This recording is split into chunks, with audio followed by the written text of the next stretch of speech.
All right, joining me now on the show. It's great to have him back on the show. He's president of the Public Interest Legal Foundation, and we're going to talk about death threats against Trump supporters in Pennsylvania. He's J. Christian Adams, and he joins me now on Talk Radio 1210 WPHT. Christian, brother, how you doing, man?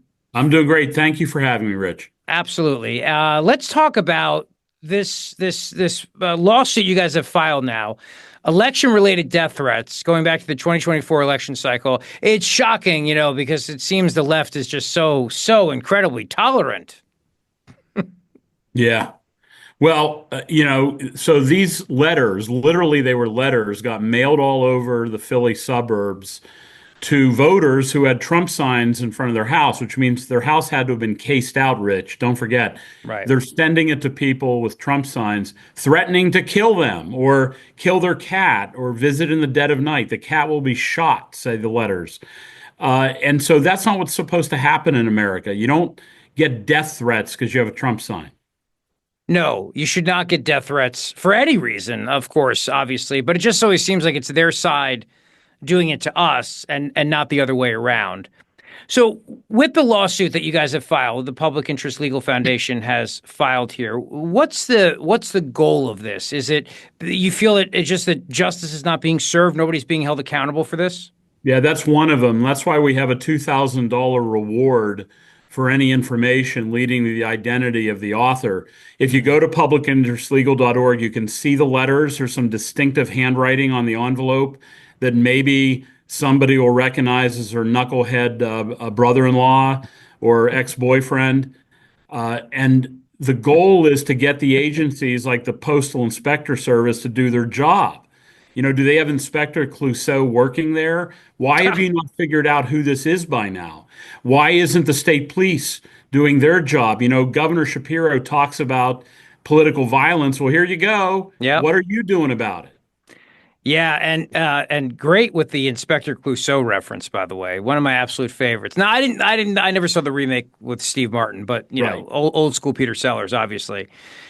This is important, and our buddy Linda Kearns, of course, serving as the local counsel in the case, and it's now in the U.S. District Court for the Eastern District of Pennsylvania.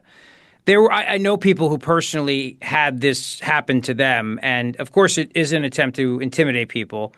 It's an attempt to keep them from going out to vote or tell their friends who they're voting for or anything like this. I mean, one letter read the following: "We know where you live, your property, your family may be impacted, your cat may get shot. You tread on me at your peril." I mean, it's completely unacceptable.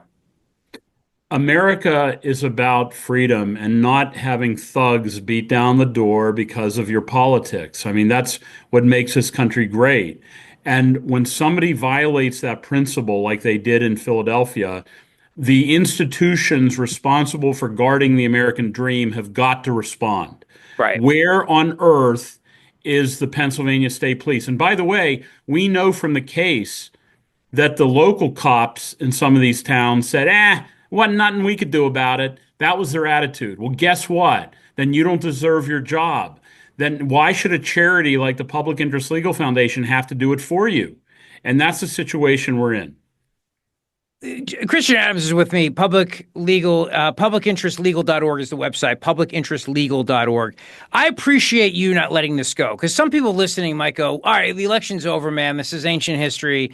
Just let it go and move on. But we can't, because our elections are sacred, and we have an election every single year. I mean, this year in Pennsylvania, it's judges.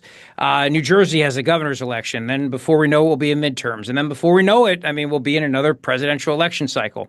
And the problem with leaving any of this behind is that they will try it again. And a lot of the times, it seems to me that these are not just one-offs. These are organized groups who are behind this effort. So you may get a bonus here, Christian, in the sense that you may be able to expose that and who's paying for it as well. Yeah, this is about the next election as much as it is the last election where the threats of death occurred. And we have to create a culture where people feel protected. We have to make voters feel that this is such a reprehensible thing to do that they're not going to get away with it the next time. And if that clown is listening, don't think you're going to get away with this, because you can't send death threats in the mail. Eventually, our institutions are going to catch up and do their job.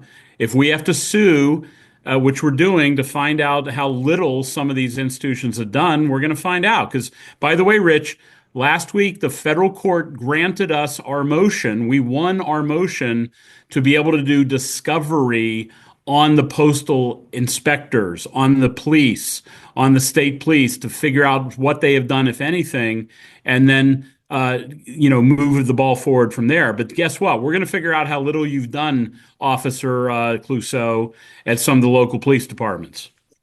Now, there's a $2,000 reward for information on the Pennsylvania death threats. So how does somebody go about getting that money? Because I mean, hey, listen, that's no chump change. Yeah, send us the tip.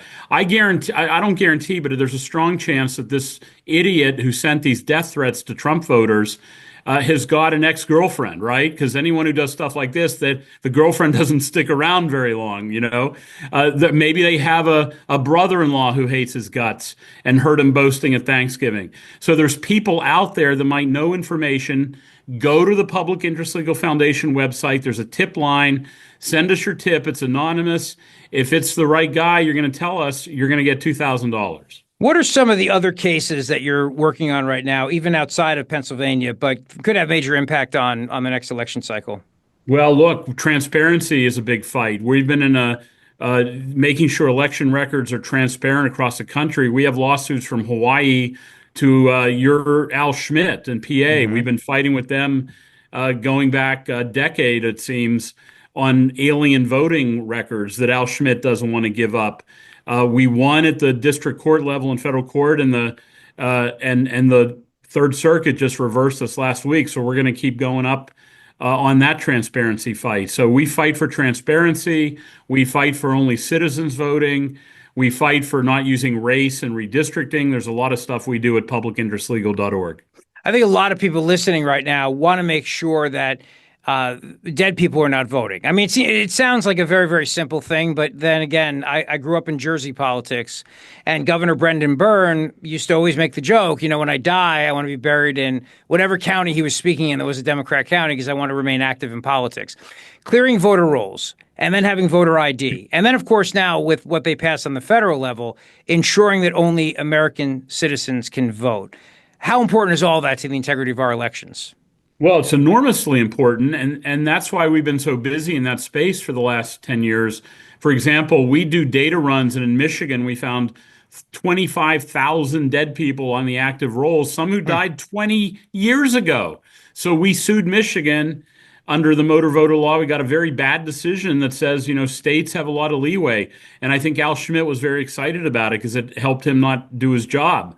And then in Pennsylvania, we have the same problem. We found people, non-citizens in Pittsburgh.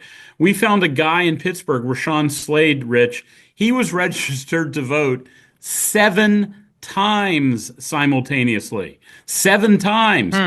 And Harrisburg knew about it, and they didn't do anything about it. So we're kind of like a bulldog on these issues, and we're going to keep doing it.